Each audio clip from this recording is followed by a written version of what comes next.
What's up YouTube, and welcome back to another Undaunted video. I'm Executioner, and we're giving our first impressions on Cycle Frontier. This is a new, free-to-play game that we've been trying out, and it has a lot of hype for good reason. Alright, so what is Cycle Frontier? The Cycle Frontier is a full loot extraction shooter that is PvPvE. This game is as if you took a survival and battle royale game, just smash them into one. If you've played Escape From Tarkov, this game will feel extremely familiar, as it's basically a more casual version. You don't have to keep track of your bullets, your teammates have an outline so you can tell they're not your enemies, loading in and out of the zone is much easier, things like that. You gear up your character off-world, deploy onto the planet to farm PvE mobs, gather resources, and loot materials, all while surviving against other players. The goal is to extract off the planet and secure your loot, but if you die before extracting, you lose everything, except for what you have in your limited pocket space. The loot you secured can be used towards leveling up your faction, upgrading your quarters, or to craft gear for future deployments. This provides a good amount of progression at the beginning of the game. There are 3 factions you complete missions for, each with their own theme: Osiris, ICA, and Korolev. They all offer similar quests with slightly different options in their store. As a new player, we found the Manticore was a good starting AR, although it did recently get a recoil nerf. So we focused on selling some of our additional items and weapons to the Osiris vendor just to level that up a bit faster. It's worth noting that the bolt action weapon is very strong in this game, so if that's your playstyle, lean into it. Go full sniper. When you deploy onto the planet, you'll feel the influence of the survival genre while scavenging the world. You'll be looking for ore to mine, mobs to farm, resources to gather, and looting containers, with the extra suspense of running into other players who are trying to kill you and take all your loot. The unique aspect of Cycle Frontier really is the storm. About every hour or so, a storm occurs all across the map. It lasts for around 5 minutes and you can't extract for the duration. Lightning strikes will target players every 5 seconds or so. You will either have to sprint away before getting hit or find shelter. PvE mobs and available resources alter during the storm, allowing you to get unique resources needed for certain print recipes and missions. During the storm, loot and materials respawn as long as players are not in close proximity. Honestly, the storm is a cool mechanic. It provides a mass loot respawn while also adding a layer of depth to the game. It looks great, functions well, and it kills noobs. Everything you can ask for. So what are the pros for Cycle Frontier? The best pro has to be that it's a great bridge game to play with your hardcore Tarkov friends. It's much more friendly to new or casual players who are interested in trying out the general gameplay. The gunplay feels great, the recoil is noticeable but nothing ridiculous, and the movement is a bit more grounded and not janky like Tarkov.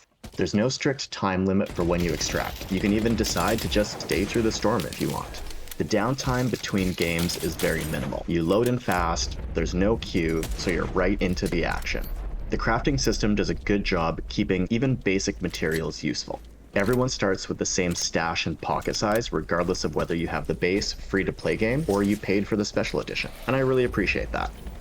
The worst mechanic in this game is grenade spamming. The grenades can be thrown too quickly, or perhaps you can just throw too many of them. Maybe we need some sort of belt or inventory system that limits how many quick equip items you can use at one time. The cheaters in this game are prevalent, like many free-to-play games. The devs say anti-cheat is being upgraded, but really, only time will tell. The climbing environment feels very inconsistent at times when trying to vault or scale anything. You can only craft one item at a time, which does get a bit annoying when you're trying to craft in order to clean up your stash space. Mining rocks can be tedious. The dropped ore can be really hard to pick up as it clips through the stone you're mining. It looks weird, it feels weird, I don't like it. The melee in this game feels strangely unsatisfying. I can't quite put my finger on it, it's just bad.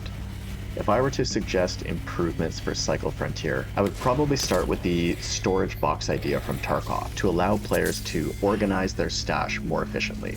Scripts could be a currency so they didn't have to take up valuable inventory space. A queue system for printing would be great. Because of the time requirements involved in printing, it really limits the amount of overall armor or items that you can print. So if you could queue those up ahead of time, that would really help for quality of life. There needs to be more PvE mob variety. Seriously. I kill the same 2 mobs over and over and over again. And one of the mobs is basically a rock or a potato or a plant? I don't know.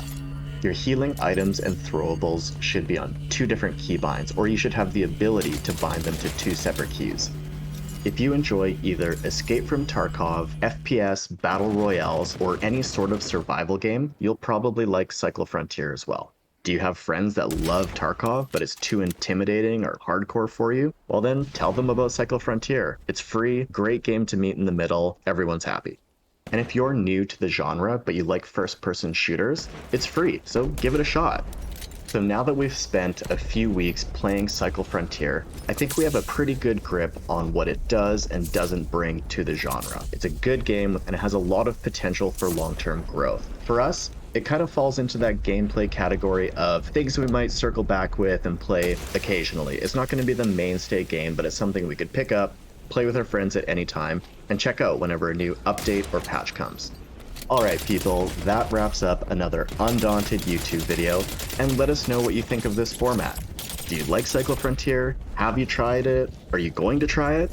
If you guys liked this video, you found any sort of value at all, consider subscribing, like the video, help us out, and we'll see you in the next one. Peace!